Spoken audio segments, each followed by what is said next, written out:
Good morning, ladies and gentlemen, boys and girls, and welcome back to yet another crypto mining morning show. Today is Wednesday, January 2nd, 2022, and we're going to be talking primarily about NFTs today because that seems to be what's in the news.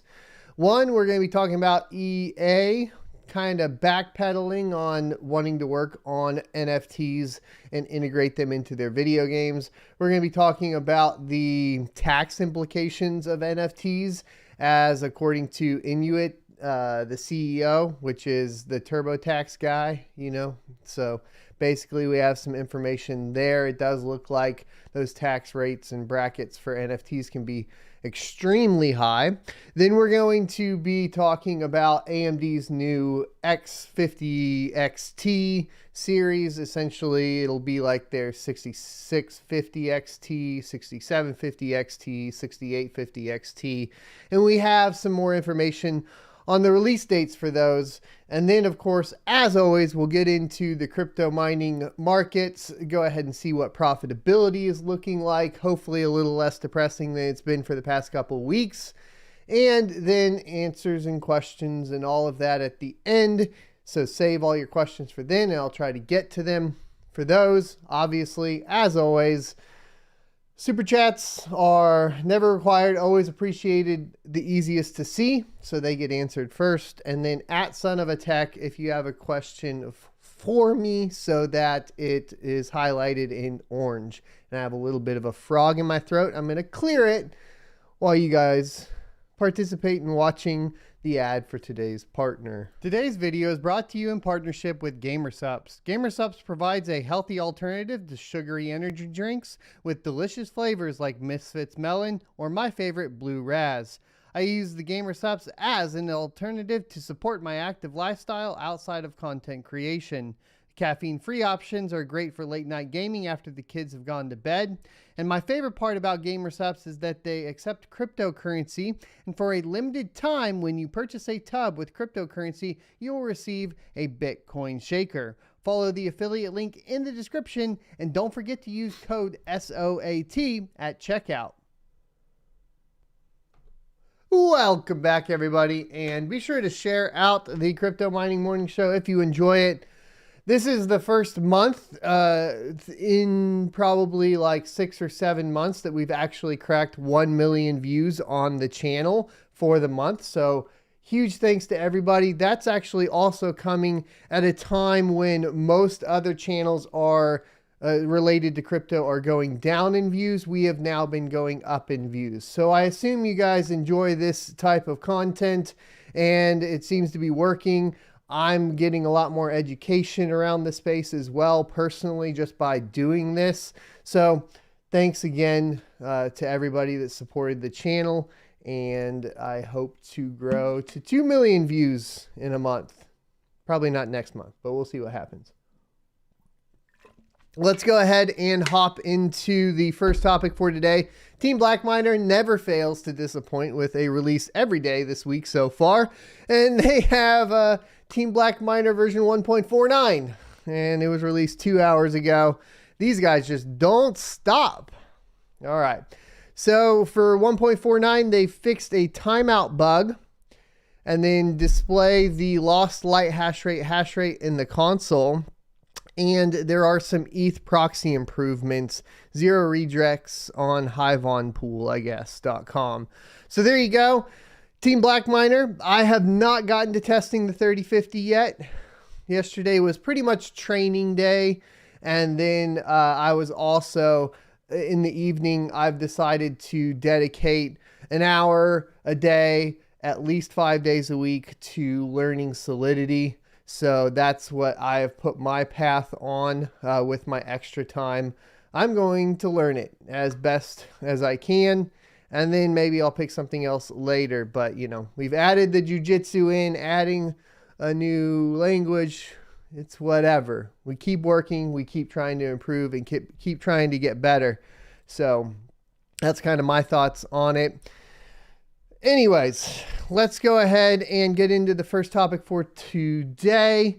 Intuit CEO warns of tax bill shock for Bitcoin and NFT traders. Let's go ahead and knock this one out. So Basically, this is coming from Bloomberg. Americans are increasingly investing in speculative assets. The regulations around Bitcoin and NFTs remain murky.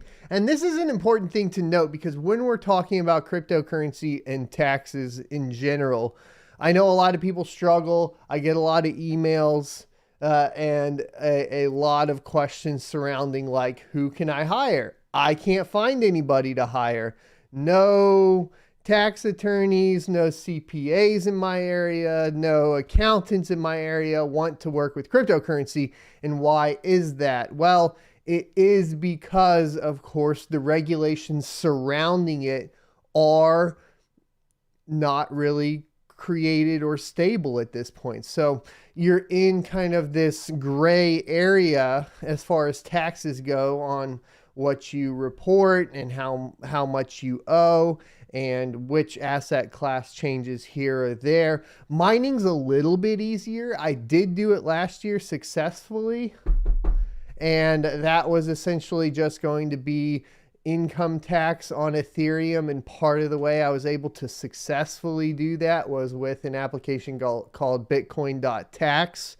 And I did basically make sure that I had pulled out a lot of ETH so that I didn't have to calculate capital gains on top of that. But it gets really kind of difficult, and I think that there is some validity there from, of course, this article as far as that is concerned. So Intuit Incorporated Chief Executive Officer Sasan Goodarzi warned that Americans who invested in speculative assets like Bitcoin or non-fungible tokens and actively traded equities on commission-free websites could be dumbfounded at this year's tax bill. Quote, we're going to see a lot of that throughout tax season where folks just didn't understand what they did. And there's a lot of millennials that really did a lot of trading without knowing what the implications are, end quote. Goodarzi said in an interview. They are shocked as to how much money they've lost or how much money they owe because they were in essence gambling with their money. Now, we could go into the differences between gambling and all of that and like purchasing cryptocurrencies, but I understand that's pretty close. You know, on this channel, like as we talk about, I'm a lot more interested in revenue generating assets. I don't really tout purchasing a lot of coins.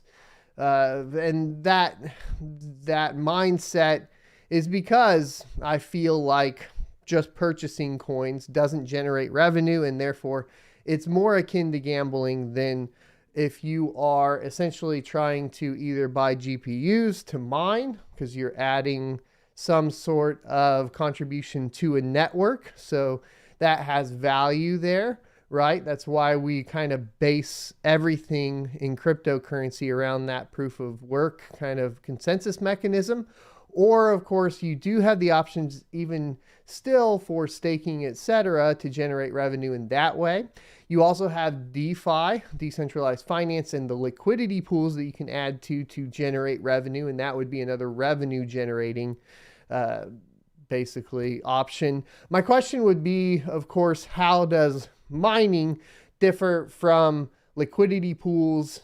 And so liquidity pools on DeFi and staking, because at this point I'm not actually really clear on that, and once I get a better answer I'll let you guys know. Because do liquidity pools fall into the same bracket as mining, where you pay income tax on the generated revenue from that?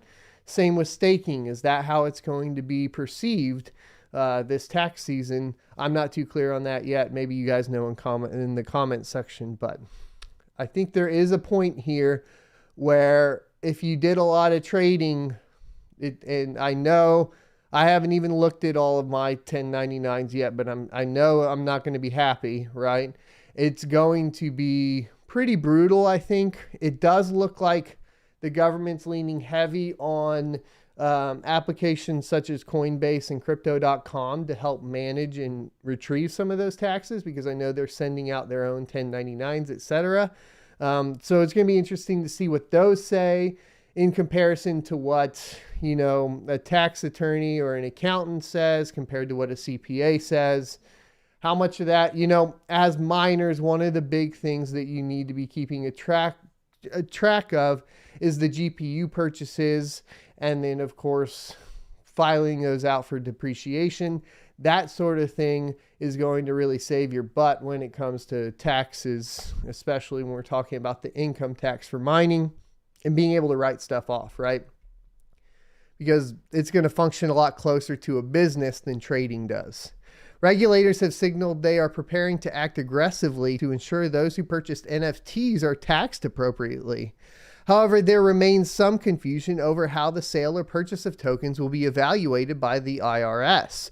For example, NFTs, which give buyers the rights to digital images, could face a tax rate as high as 37%. Now, I don't know if that tax rate is part of the bracketing or anything along those lines, but 37% on an NFT is pretty insane, if you ask me. Of course, it does make it even more akin to like laundering practices to me for some reason. Like, it definitely legitimizes it if it's going to be taxed that heavy. Another thing I wanted to talk about, and this is going to be a shout out to, let me see if I can find it, to another YouTuber, DAP University.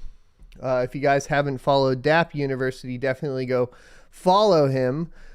He did a video, I believe it was yesterday. Let me see if I can find it because most of my history is BJJ for whatever reason. Yep, I got it here. I want to show you guys this as part of that too. Because one of the things that a lot of people seem to be not, how do I put this? Give me a second, guys. I'm going to gather my thoughts. A lot of the things that people seem to not be accepting is NFT.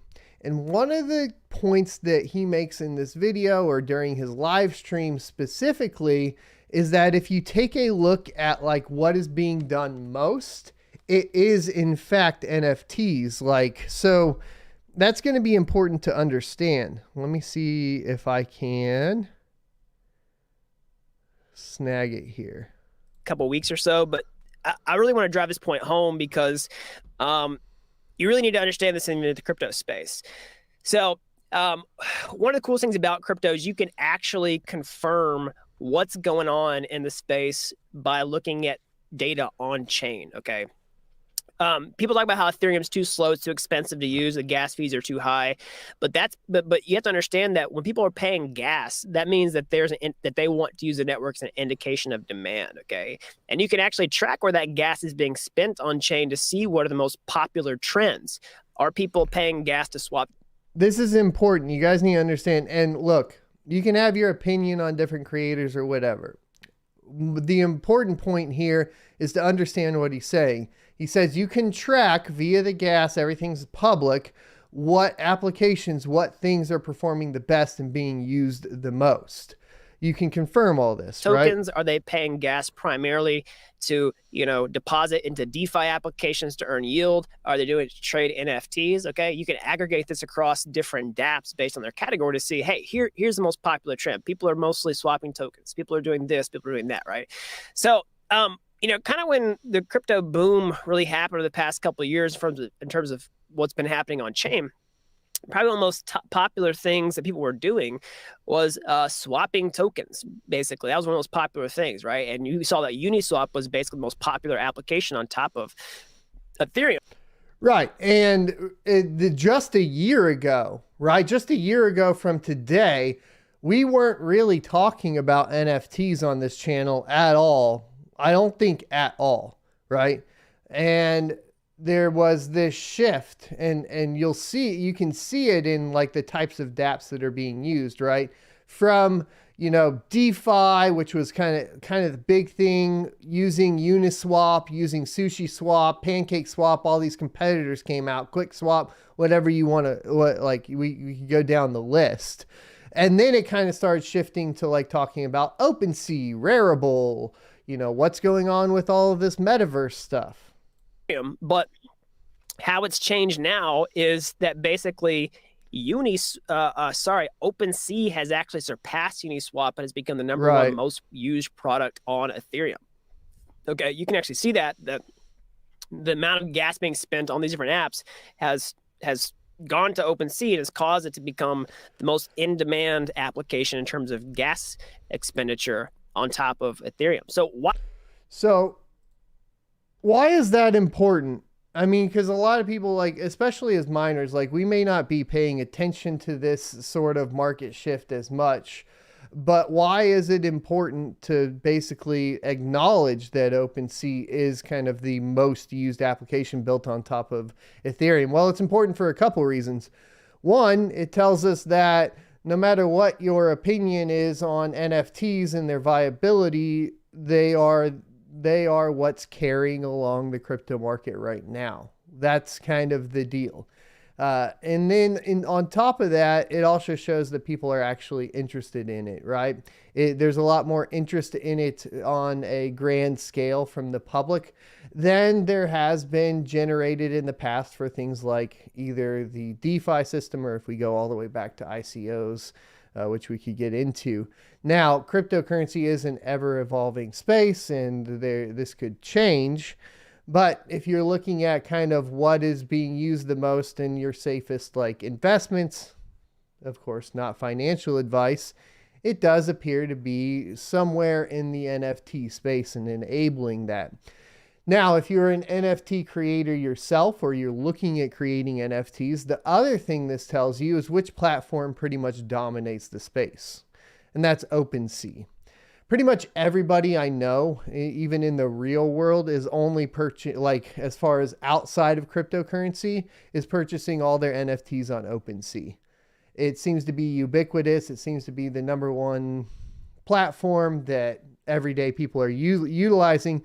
And even though OpenSea has their issues, as an NFT creator, you're probably wanting to look at that platform. These are the things that you need to pay attention to in any space, right? Kind of like the good thing about Ethereum and just cryptocurrency in general is it's all out there for the public to review. You can go out there, you can see which projects are kind of going up and which projects are not being used as much, and so on. And the more gas expenditure, et cetera, that you see, you can kind of reasonably say, okay, this is being used more. This might be something I need to look into. There is a caveat here, especially within the NFT realm, which is going to be other NFT projects on different chains, as well as layer 2 options, reducing the amount of fees that Ethereum is seeing for that application. So, for example, right, Immutable X, where basically they have their own layer 2 option.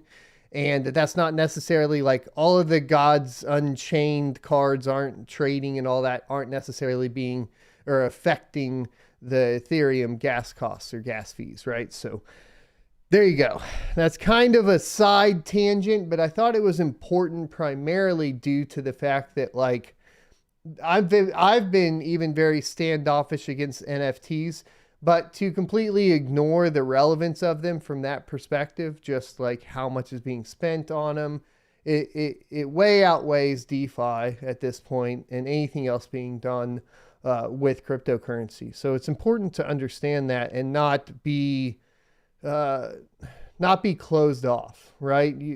We have to be able to adapt.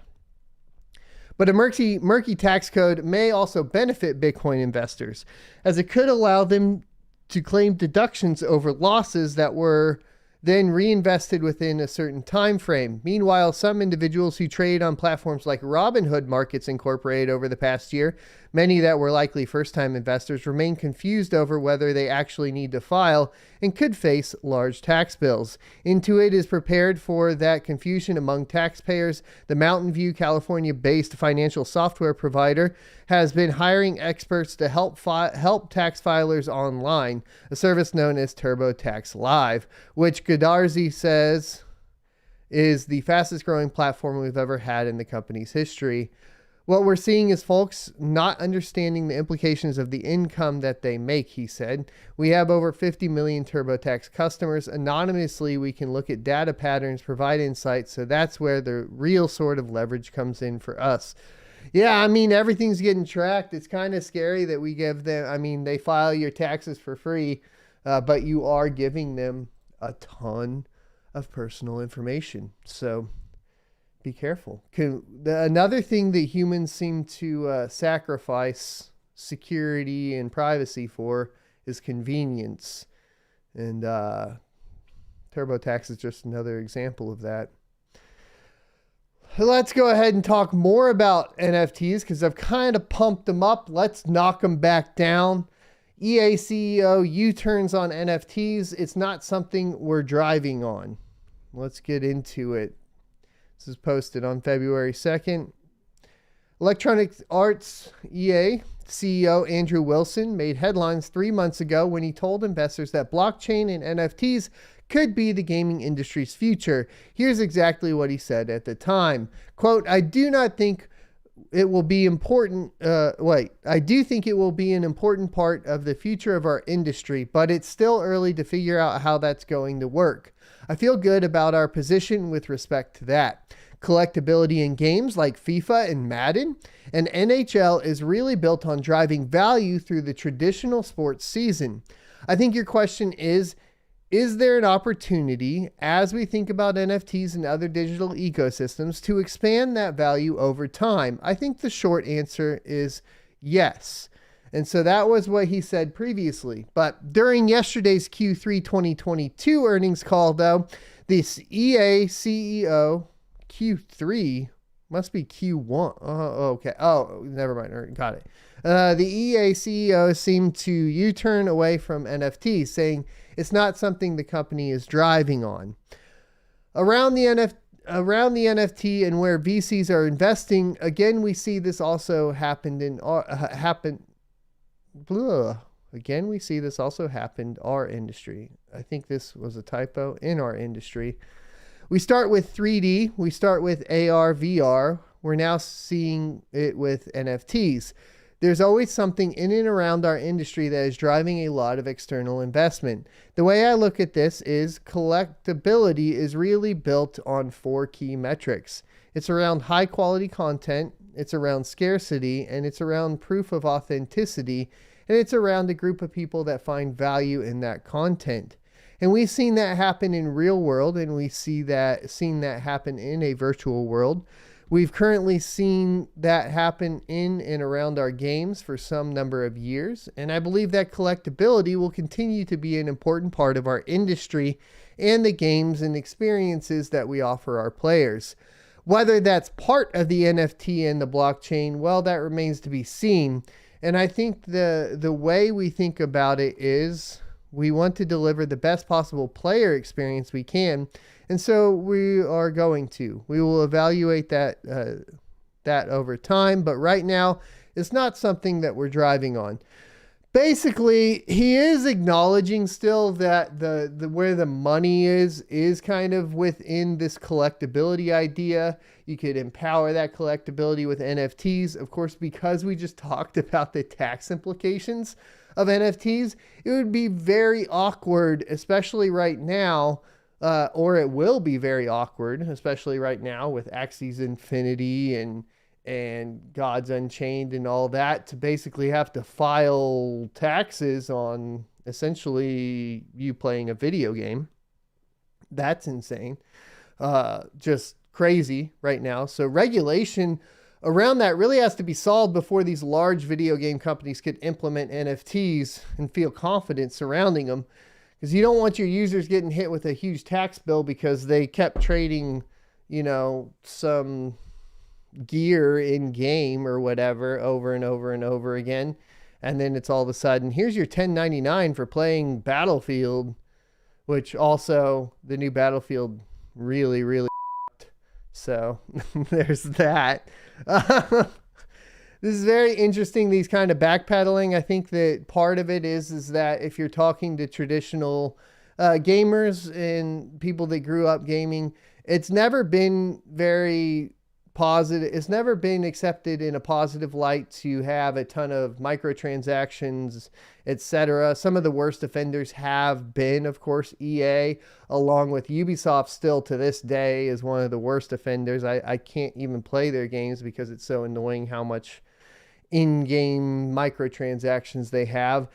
And NFTs don't really solve that problem. They only exacerbate it. So for traditional gaming, I don't see it working very well. Where I do see it working is in things like trading card games, maybe like Magic the Gathering, Hearthstone, Gods Unchained, which already is utilizing NFTs. That sort of thing is kind of where I see it functioning pretty well. And then it would be interesting if you did have, some sort of in-game auction house or something that worked or functioned. The problem there is that video game design has always struggled with economies just in general. And that goes across pretty much every MMO. You can see it fail. We can look at Diablo 3's real world money auction house as well, which did not go over well because the balance of the loot drop was all off. So this is kind of a multifaceted problem that has to be executed perfectly for it to actually work. And I think it's going to take some time to figure that out. Plus, like I said, the tax ramifications just seem insane to me. Let's go ahead and talk about AMD preparing for the RX 6050xt. There we go. We'll just do that. And this refresh is for June or July. Let's pop into it. So AMD is now rumored to be introducing a new entry-level Radeon graphics card soon. At the same time, plans for the Series XT refresh are slowly being drawn. GreyMoon55 appears to have new information on the upcoming AMD launch schedule. This leaker, who had 3 different nicknames in the past, and which is why some of you may not recognize him, I recognize him, has already correctly predicted specs and previous launch dates from AMD. In other words, there is no reason to believe that those dates might be incorrect. However, one should note that launch schedules do change a lot. This is especially important when we consider that the latest rumors target May, June, or July, so still a few months ahead. According to the latest tweet, AMD is supposedly not done with the entry-level segment just yet. The company is now supposedly planning on an even cheaper Radeon RX 6000 graphics card, which would cost around $130 US. This model, called the RX 6500, it would be a non-XT, would probably borrow the specs of the RX 6400, now only available to OEMs. So that would be a 6nm Navi 24 GPU with 768 stream processors and 4GB of GDDR6 on a measly 64-bit memory bus. It's going to be trash, but there you go. Furthermore, there's an update on the 6050 XT refresh. This rumor was first cited over at Chipel forums. Until now, it has not been confirmed by any other party, but GreyMoon55 appears to be quite sure it is indeed coming in June or July. These new series are supposedly introducing 18 gigabits of GDDR6, which will be great for mining, hopefully, potentially, memory to more models in the series, while currently it is exclusive to the 6500 XT and the 6900 XT LC models. The RX 6050 XT refresh would appear just a few months before AMD is rumored to introduce its first RDNA 3 GPUs. So as you can see here, essentially we would be getting a bump up. The 6950X, yeah, so 6950 XT. Right, so I don't have one of these, which I do need to get, I guess, at this point. Whatever the LC edition is, but 18 gigabits per second. This should improve mining in general, so that's going to be important. Now, I don't know what this is. I actually didn't know they already had one with 18 gigabits per second.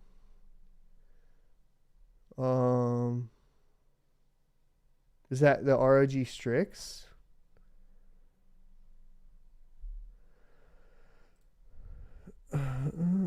Strix LC. So the liquid cooled ones. No, 16. What's the one with 18?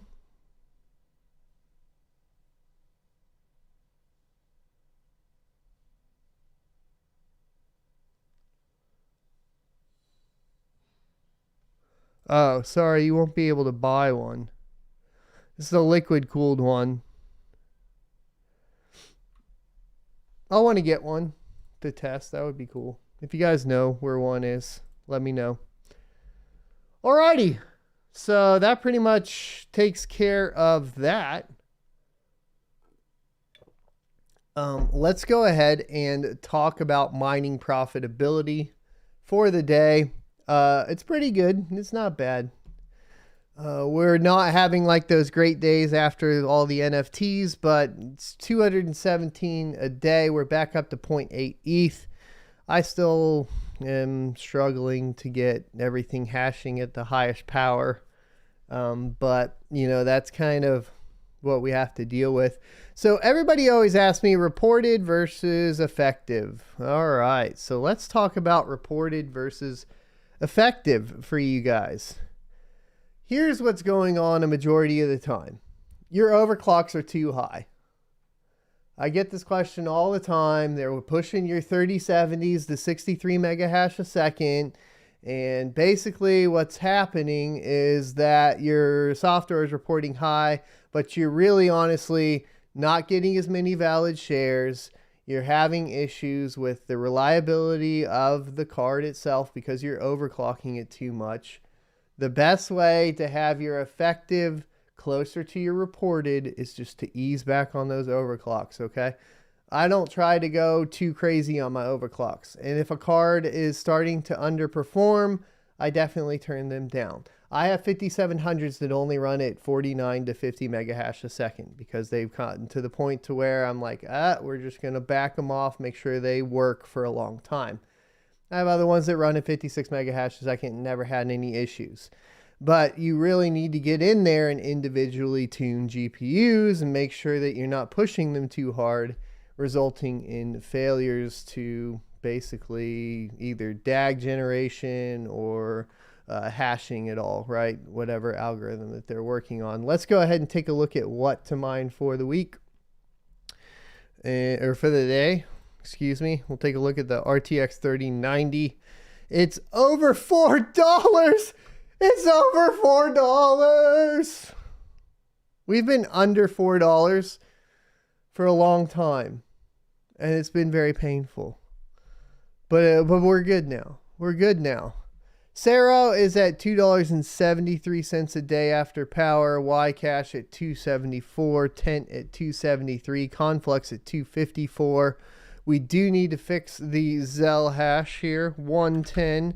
Let's calculate that out. That should bump, it up to 275, taking second place. And if we compare that to TON at 10 cents a kilowatt hour, we're looking at $2 a day after power. So there you go. That's going to knock it way down here, somewhere down here. Cortex 236, Ravencoin 217, Ergo 220. What is this? Oh man, this is an old one, guys. I know it's not dead. The Bitcoin Z. We did in 2018. I had a Bitcoin Z mining pool. I have a ton of Bitcoin Z laying around. I know that they are actively developing and they do have a YouTube channel. Doesn't get a lot of views. I'm actually surprised to see them on the list at all. This is intriguing. So I might have to look into why this happened and where this came from. All right. So let's go ahead and look at the Polaris GPUs because that's one we'll do the 2080 Ti next, which has been more profitable on Flux. Ethereum is still beating it out, and that's going to be at $2.05 a day with Flux at $1.88 a day. Let's go ahead and look at the Polaris GPUs and calculate those out. We have Ethereum at $1.12 a day, and the next best is 69 cents a day on Firo. Ergo at 52 cents a day. Oof. Vertcoin at 41 cents a day. That has the lowest power cost. Flux 32 cents a day. Not great. Not great at all. All right, let's see if there's been any significant hash rate changes on any networks. We'll start with Bitcoin because he's kind of the big daddy, you know what I mean? 201 exahash a second, no huge changes. Ethereum had crossed 1 petahash. Is it still there? Ethereum has dropped back under 1 petahash. Yes, at 992.62 terahash a second. Now, it didn't drop down enough to really be super significant. It'll probably go back over that. And the difficulty is still reliably, slowly climbing up, annoyingly enough. But that is how that's going to go. Let's take a look at Flux. Flux had a little bit of a spike in difficulty on the first. However, the hash rate does seem to be down still. I think it was sitting around 2.5 mega solutions a second. We're at 2.23 mega solutions a second right now. I believe Ravencoin's been pretty steady. Let's check though. It looks like Ravencoin's actually up from around 4 terahash a second to 5. It was like 4.5 terahash a second yesterday. So it's gone up for sure. The difficulty hasn't gone up terribly though. So that's interesting enough. And then we'll check Ergo, which is going to have their vote on EIP 27 still here shortly. GetBlock has their token earnings in place right now. Unfortunately, I'm not seeing a lot of people moving to GetBlock. And everybody's still just sitting on Nanopool, which is disappointing. But it's at 15.21 terahash a second. And I think GetBlock's actually even lost hash rate here. Yeah, they have. Because I think they were at like 130. Not a lot, but they've lost some, unfortunately. All right. Mining pool profits on Ethereum. Last 90 days, Crazy Pool in first. Mining Pool Hub in second, and Flex Pool in third. Last 60 days, Crazy Pool in first, Flex Pool in second, and Mining Pool Hub in third. Last 30 days, Crazy Pool in first, Flex Pool in second, and Mining Pool Hub in third. Last 21 days, Crazy Pool in first, Flex Pool in second, Ether Mine in third. Last 14 days, Crazy Pool in first, Ether Mine in second, Flex Pool in third. Last 7 days, ZET in first, Flex Pool in second, Ether Mine in third. Last 3 days, ZET in first, Crazy Pool in second, and Flex Pool in third. And for the last day, we have ZET in first with Crazy Pool in second and Mining Pool Hub in third. Flex Pool's knocked down to fourth place there. So there you go.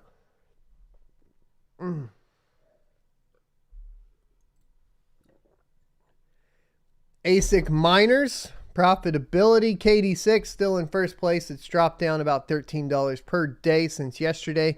KD5's dropped down from the $85 range to $75 a day. The L7 seems to be holding strong at $74.72 a day. And that's interesting because that makes it just as profitable as the KD5. You have the KD2 still at $25 a day, the D7, the IB Link, which has been really good. This one's interesting. The Gold Shell LT6 is kind of popping up here at 21 a day. I don't think I've seen any in a while. Have you guys seen a Gold Shell LT6? There's the X5 and the LT5. Gold Shell products. I am human. Hear me roar. Damn. Messed it up. No! Hold on, guys. We're gonna see if there's a new miner here. Stop it. I clicked all the buses. I can't click them anymore.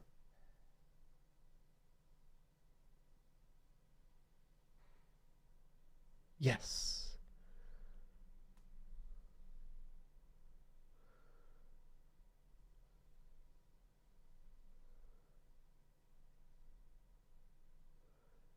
LT6. Coming soon. What does coming soon mean? When are we going to see a launch?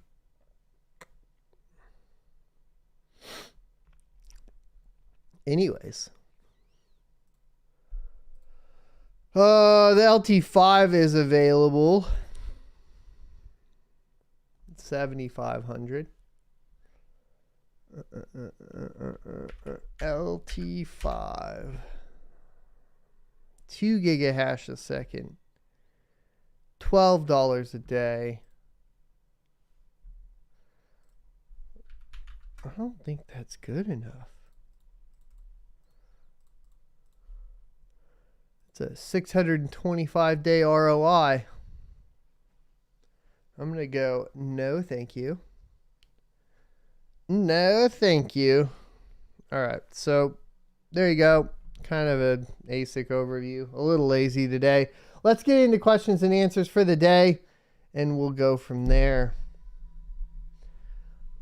Oh, I didn't sit down. My lower back hurts. Oh. Oh. Oh, it gets so hot in this room. I only have one card mining Ton right now, and it's freaking hot when I, like, once we get into this whole, like, chatting thing, might start turning it off. Because it's too much. All right. Super chats get priority. And then we go into @SonOfATech. Ooh, Michael McGuire says, @SonOfATech, do you feel more comfortable with Flux after your interview? No, probably less comfortable after the interview than before the interview. There are a couple skirted questions that I felt that were, I kind of wish I got more direct answers on. Specifically, I would like to understand the load balancer more from a technical aspect. And that's fair. I don't think that Daniel's really the one to like work with like all of that necessarily. I would like to understand a little bit more how they like if there's an action plan for moving off of traditional infrastructure or moving nodes off of traditional infrastructure. I know part of that is like expanding it to, you know, the Raspberry Pis, etc. But for your heavy processing, that's not going to happen, right? Let's see. What else do I have questions on? Well, I have concerns about RX580s having nowhere to go after ETH moves proof of stake. It doesn't sound like that's going to change for Flux. It also didn't, like, even though they said they were prepared, you know, to take over for ETH, as far as for the GPU miners, well, there was like a little bit of weird hesitation when I said, well, would you be ready in June? And he was like, well, if it would happen in June, I was like, well, it seems like it's pretty certain it's happening in June. So there does seem to be, which leads me to a completely other different tangent here. There seems to be a complete denial of Ethereum moving to proof of stake of the merge from miners. And I think it's a dangerous denial. I really honestly do. Like, I don't think Tim would be coming out and saying that there's only a few months left in mining Ethereum necessarily. If they were going to delay, you know, another couple years. Could they delay? Yes, anything's possible. But I don't think that just sitting there in denial of it is the smart move from a business perspective, especially like when you look at companies like Hut 8 and Hive, right? Basically like Hut 8 being like, oh, well, it's not, we're gonna spend, which we're gonna have an interview actually right after this show. I have an interview, so I do have to go on time today. But we do have an interview with Luxor Pools. I believe it's Kevin from there. I'm going to be talking to him specifically about this entire like concept of like lobbying Ethereum to not move proof of stake and like this kind of weird denial of like large proof of work miners being like, no, it's not happening. The merge isn't happening. And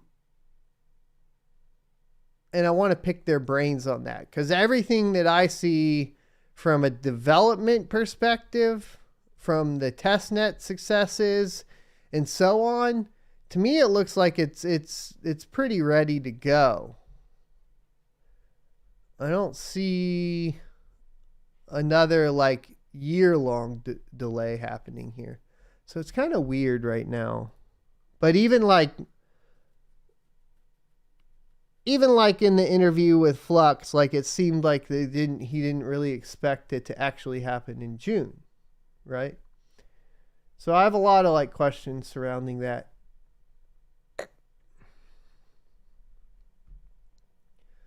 Duran Yen said, great show as usual. Understanding the NFT relation to gas fees is important for miners, especially without payouts.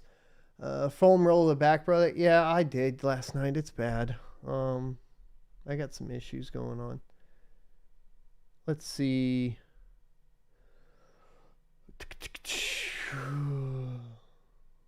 Paul says, at Son of a Tech, 37.5% is the greater than 532K a year income personal tax rate. Yeah, so they're going to get taxed at that. Like, let's say they sold an NFT for like 500K. God, I wish, right? Detroit Iris says, at Son of a Tech, top income bracket is 37% over 535K. So that's why not taxed as high, as they're taxing as income, not as property. So they're, yeah. So then that's, see, that's where like regulation needs to get figured out real quick. And this is also where, like we talked about, earlier in the podcast with the, integrating NFTs into video games. Like if this is the way, like the taxes are going to be approached, like it's as income, I mean, ugh. To me, that just feels like, there it goes. Gaming's ruined. Ruined gaming. Now, not only am I like having to like, at like what point do I like feel like I have to play a game to earn the money to pay the fucking taxes? Excuse my French, but geez, like that sounds like a terrible, absolute terrible gaming experience to me. I don't want to do that. There's like no world in which that sounds fun to me. Pay Me in Crypto says, at Son of a Tech, is your mining under an LLC company? If so, how does that affect your taxes and when do you cash out the mining payment? It is. It reduces taxes. That's all I can really say right now at this point, because I don't know all the details. Tactics says that Flock Pool is down on Raptorium. Let's go ahead and take a look. We'll bounce back over to our mining pool. Stats. Raptorium. Monero Ocean is up. So Flock Pool, invalid block height. 0 hash on it. Nothing on the site, really. Let's see statistics. It's been down. It looks like they're trying to get it back up. 0 miners and 0 workers. Crazy. Thanks for letting us know. So if you guys currently have any miners on Flock Pool, you might want to move them over to Monero Ocean or rPlant. I personally use rPlant for Raptorium, but pick your own. We could go see if, I don't think Flock Pool has they have a Discord, but I don't think they have a Twitter that we could follow, really. All right. So there you go.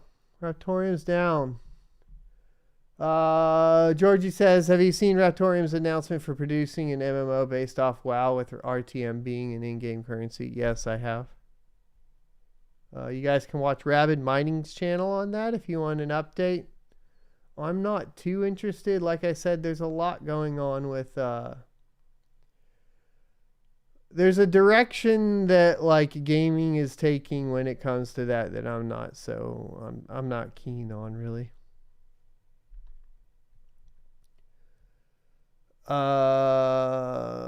SM Kraken says, will the 5700 XTs last after ETH? I'm going to lean towards no, even though a majority of my farm is that. I would like to tell you yes, but if we're being honest, it like, here's what's weird.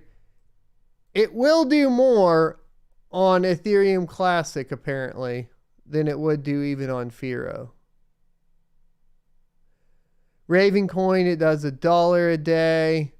Ergo, 91 cents a day. I mean, it's barely viable. You know what, though? I ain't selling them. I'm going to put them on something. And so you can just come check back and see how I'm doing. That's the way it goes.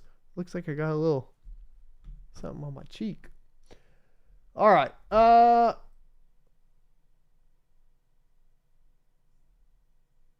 Let's see.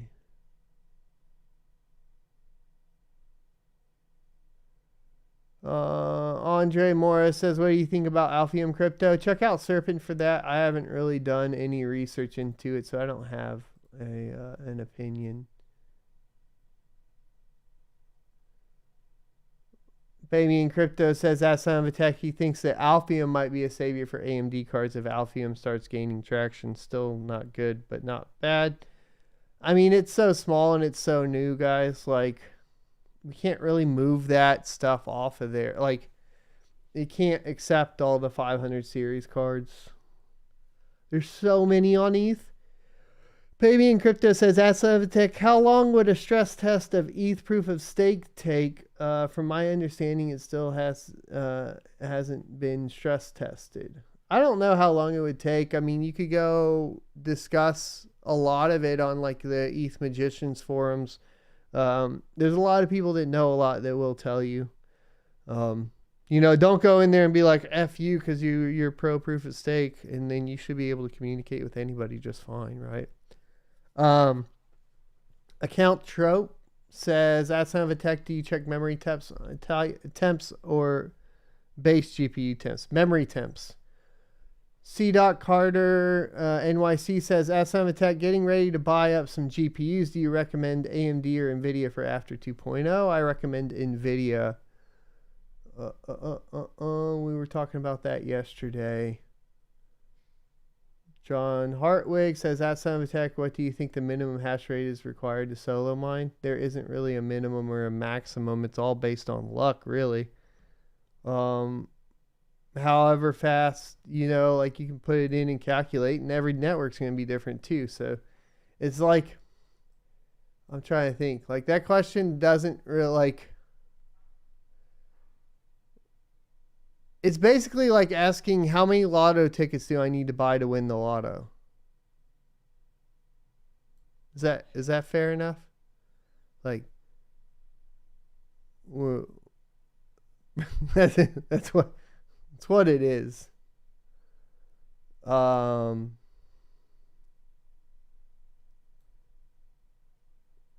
Tactic says, at son of a tech, Zotac 3080 constant GPU error, need to reinstall drivers to get it back up. Since you flash the BIOS, has new pads, 101 megahash easy, but GPU error after 97 megahash a second. I would check the pads again. But the Zotacs are pretty rowdy, as far as I don't have any good ones. So,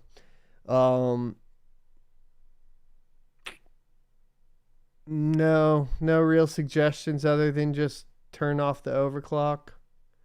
Snark42 says, that son of a tech, I'm mining on Flockpool right now with RTM, getting valid shares.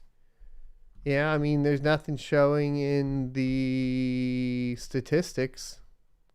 So it could just be the front end API is down, but the back end's still working. John Hartwig says, at son of a tech, can you tell us about HVAC size with your estimated kilowatt draw? 0 HVAC in the entire building. None. Fans. CFM over. It's a futile endeavor to try to cool down a mining farm. You just want to increase the amount of air flowing through.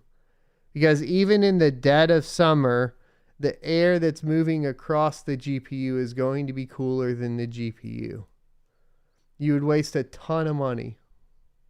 And my kilowatt draw is like, what is it? I don't know. With the ASICs, 22K. Somewhere around there. Baby in Crypto, thanks for the $4.99. Interesting, says, that son of a tech, don't you already get taxed on the money when you pay for electricity, and therefore in addition tax on crypto would be double tax money? I mean, you're getting double, triple, quadruple tax dipped, man. I mean, that's the way this goes. Especially in crypto mining, because you get mined on capital gains and you get mined on and you get hit on income. And you get hit, on your power, building, liability insurance, everything. Just, it keeps going. Pay Me in Crypto says, that son of a tech, isn't it an overall good thing if most cards on Ether 4 or 500 series? That means that they can't really move to other proof of work coins and it'll help the transition. Yeah, but you're also talking about large mining farms having issues, which I don't know is necessarily a good thing. Like, I don't like wish harm on anybody for the benefit of everybody else. Like, that's not good. That's not good at all. And from the perspective of cryptocurrency industry as a whole, like, if I'm developing a coin right now, I'm going to be developing something that will support Polaris GPUs. Because what I'm going to see is basically an easy startup for security, from a security perspective. Like, if I want to build a coin right now would probably be the best time. I would want the Polaris GPUs to excel on it. And then basically I would have my security locked in and loaded and not have to worry about it. It's like the perfect timing right now. You develop a currency that works really good, or an algorithm that works really good with Polaris, and you provide an outlet for them, and then boom, done. Martin says, son of a tech, 5700 XT Micron memory recently dropped from 54 megahash to 32 megahash, core at 56, mem at 58. So you could either turn down the voltage on the core possibly, or there is so just because your memory is reporting at 58C doesn't mean that there's not. It depends on which modules the temperature sensor is on, because there could be one in there that's not getting cooled right or properly, that's not getting sensed. So you could check pad placement still.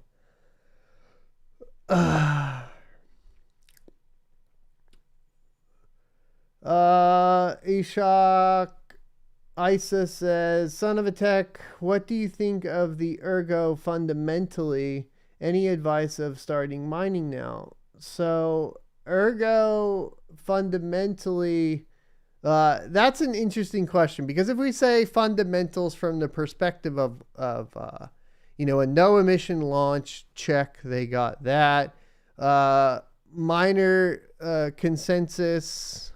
driven consensus for any changes or proposal changes to the network, check, they got that. DeFi, they got it. They're an oracle for Cardano, which one of them, probably not as big of a deal, but Charles Hoskinson even backs them, so that's good. I mean, but at the very base fundamentals, they did everything wrong, right, as far as no emission launch, blah, blah, blah, etc. Where did they mess up? And I don't know that I would call it fundamentally. I think I have to call it fundamentally. Was their emission scheduling. And that's clear with EIP 27. we all make mistakes, but that was a mistake for sure. Being like 6 years, emissions will be done. The block reward for the miners will be out, and then miners will only function off of the fees coming from the network. 6 years is not long enough to support that. Like, what? Bitcoin's not even going to be out of emissions until the year 2140. Like, I just think it was maybe overly ambitious. To me, it seemed like it was a little. I don't know how that gets missed. I just don't understand how that, like.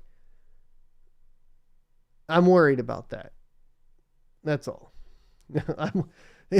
If that's one of the mistakes that was made, I'm a little worried about it, right? And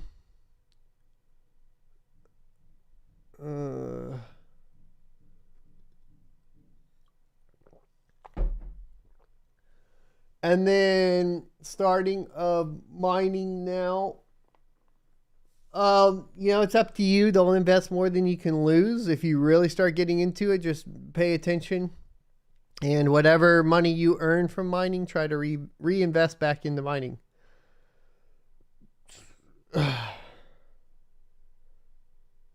Think my truck alarm's going off.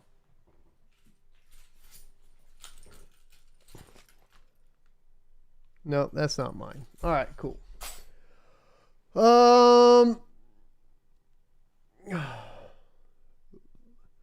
John, by HVAC, you're saying what size of fans or CFM is your building? Right now, we're moving, so all of that's getting torn down. I just run, I'm trying to remember what I can. You just go down to Home Depot and you buy the ventilation ones. And then you cut a hole in the wall.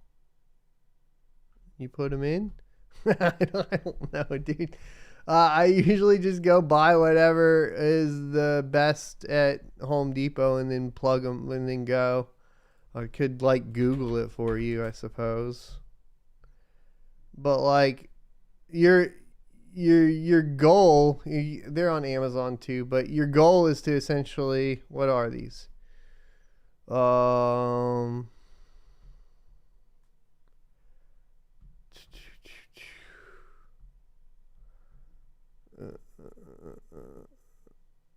So 5,000 CFM,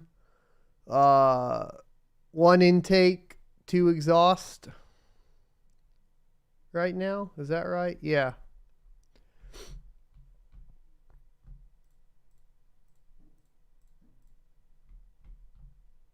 There you go. This is the best I got for you. Andreas11G says, that son of a tech, do you think NVIDIA is still going to make LHR GPUs after ETH 2.0? That's a funny question. It'd be really stupid if they did, because they're just wasting time. But I guess it keeps them off of Ethereum Classic. Daniel Ravelli says, that son of a tech, I have a Vega 56 HBM2 memory. Any tips of max temps? My country is pretty hot and often it reaches 86C. 86C is fine. You're not going to hurt anything at 86C.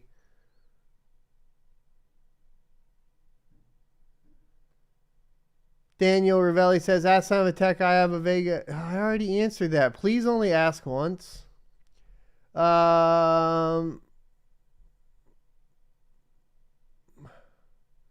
Raymond asks, as son of a tech, open airframe for server case for 63090s.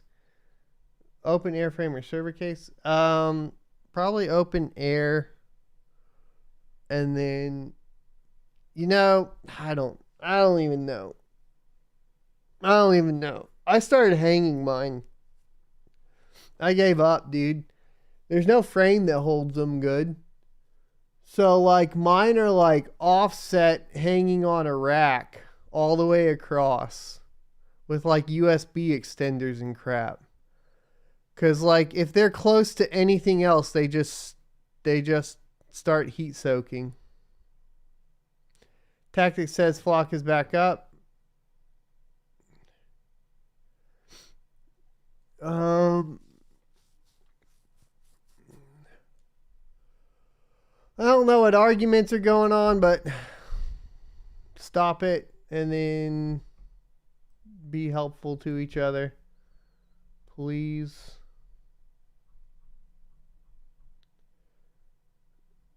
I think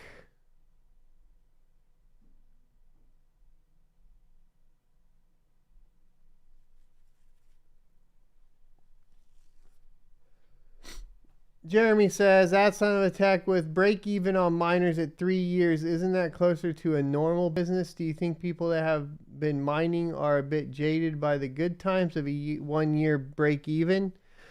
I think it's the same as like any bubble, right? So what you have is a whole bunch of people that got in late. That are anticipating a quick ROI, and then that comes out and that doesn't happen, and then they get disappointed, right?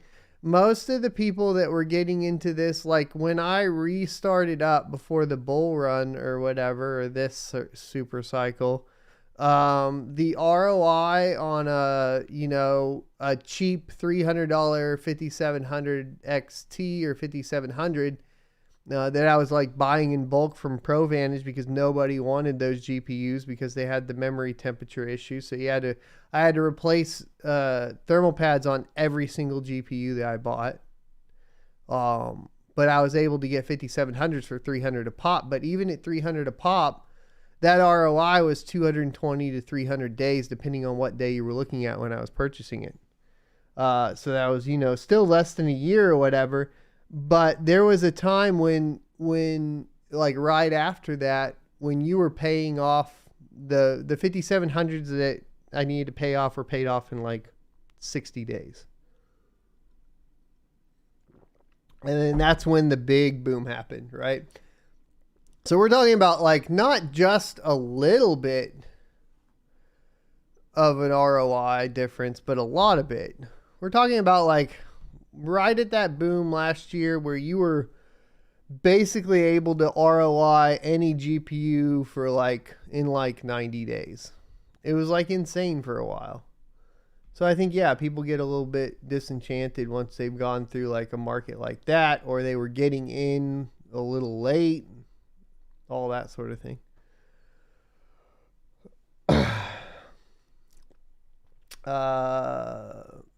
Nikon Faya, is that right? Says, that son of a tech, what are your thoughts on ETH mining on 2 miners and getting paid in Bitcoin or Nano? Whatever works for you, whatever floats your boat. I think that 2 miners is really good for small miners right now because you can get that bypass. You can bypass the fee problem. And then in addition to that, you also get the benefit of their additional shares. Now, that being said, they're not really high on the list a lot here. Like, they're always pretty low on the mining pool profitability.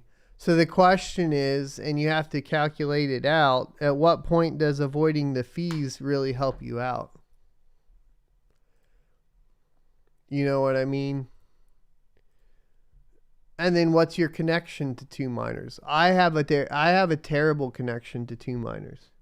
Like personally, like my ping for 2 miners is always over 100 milliseconds, even on their US servers. So I just don't use them.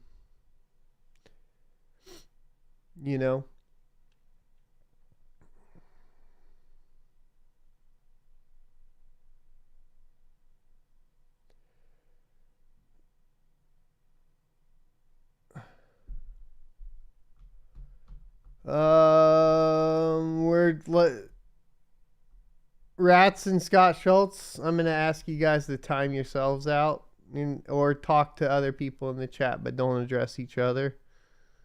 You guys can do that somewhere else. Go get in each other's DMs.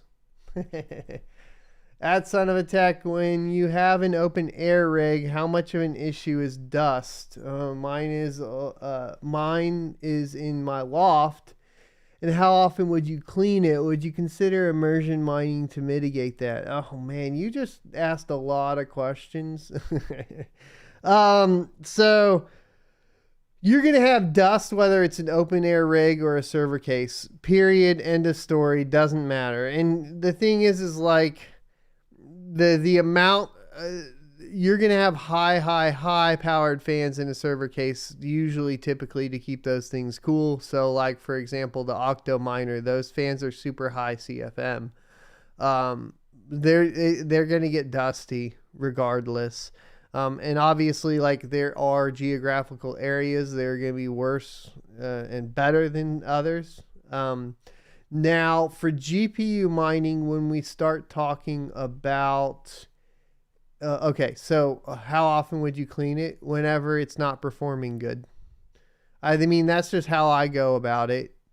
If a fan starts sticking from the dust, I go in and I clean it. Whenever it starts performing poorly, I go take a look at it. That's pretty much the rule, right? If it ain't broke, don't fix it. There is preventative maintenance that we could discuss potentially. But I haven't seen... well, I know like Bits will do the preventative, sort of, where he'll just clean all the cards. I will on occasion, like, I'll see like a card that I haven't padded or pasted yet and the rig's already down, and I'll go ahead and do it. But I don't have like a more than just looking at the rigs and being like, okay, this one's not performing as well, let's go ahead and see what's going on. And then as far as immersion mining, I know immersion mining is expensive. I don't know how, like, how much are you going to just destroy your ROI on that? Like, I don't get the point. I mean, straight up, like, that's what I look at when I look at immersion mining. I'm like, it's like when people ask me about solar. Oh, yeah, that sounds great. How are you going to upstart that? And then if you're going to be one of those guys that's going to go take out a huge amount of loans, like, what? Like, that sounds stressful. I'd rather just keep slowly building up. Like, and not go all out on immersion or something. The government already makes me pay them enough. I don't want to have a loan on top of that. Jason Newby says, that son of a tech, Hive OS dropped an RX590 on me with a GPU driver error, no temps error. You're new and lost. Yeah, so turn off all your overclocks and see if it works.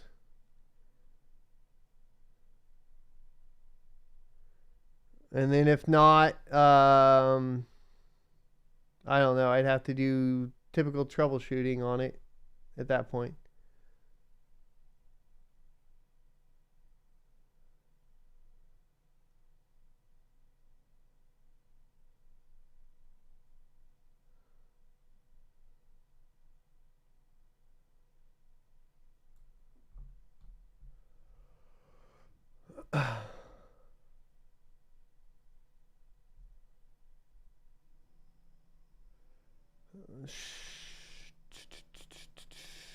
Jason, okay, sorry. Interesting says, that son of a tech, is it best to mine on the most profitable pool or the lowest latency pool? The lowest latency pool. You're going to submit more shares. It's like a little fish in a big pond or a big fish in a little pond kind of scenario.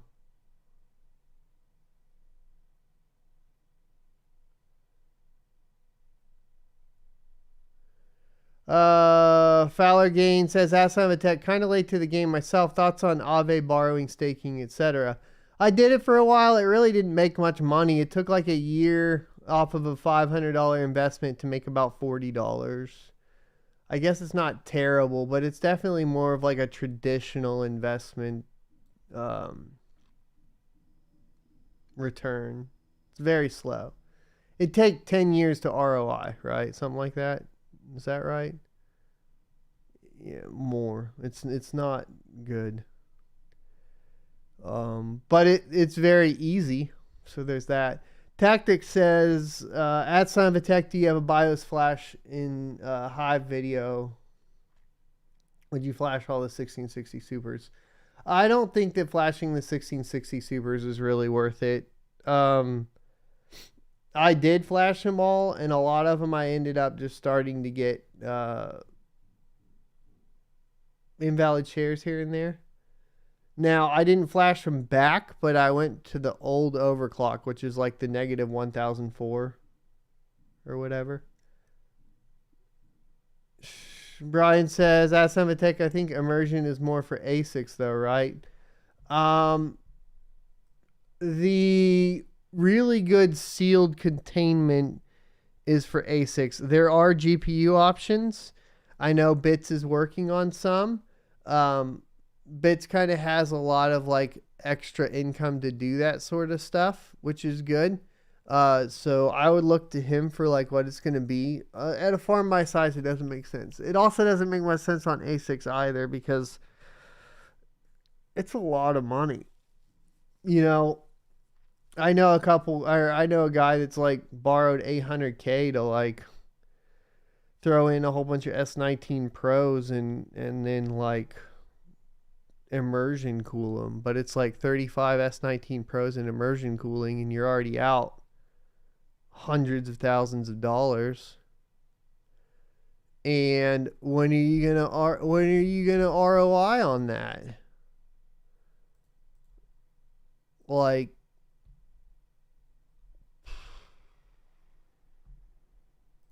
I don't know. I go with the strategy of the guy getting cheap power and buying hundreds of S9s and just running them on air. So that's where I would lean towards here with the ASIC. And Confia says, at Simatech, I get temps of 94 to 104C on your 3090 blower card. What temps do you recommend? At 110C, you're thermal throttling, so technically you're not thermal throttling.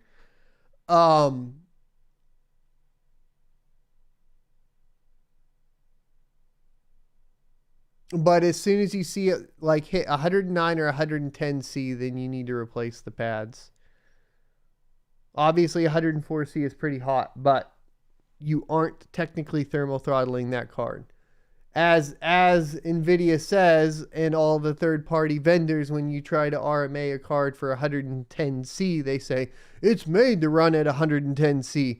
However, yes, it is made to run at 110C, but the performance is degraded. It goes down when it's running at 110C because you run into thermal throttling, which means your performance isn't good. So there's still very frustrating relaunch of GPUs. Detroit Irish says, at Son of a Tech, have you ever had luck with the Zotac 3080 Ti flash? No, I haven't, but I was running them on Flux and then Ton for a little bit. They're back on ETH right now.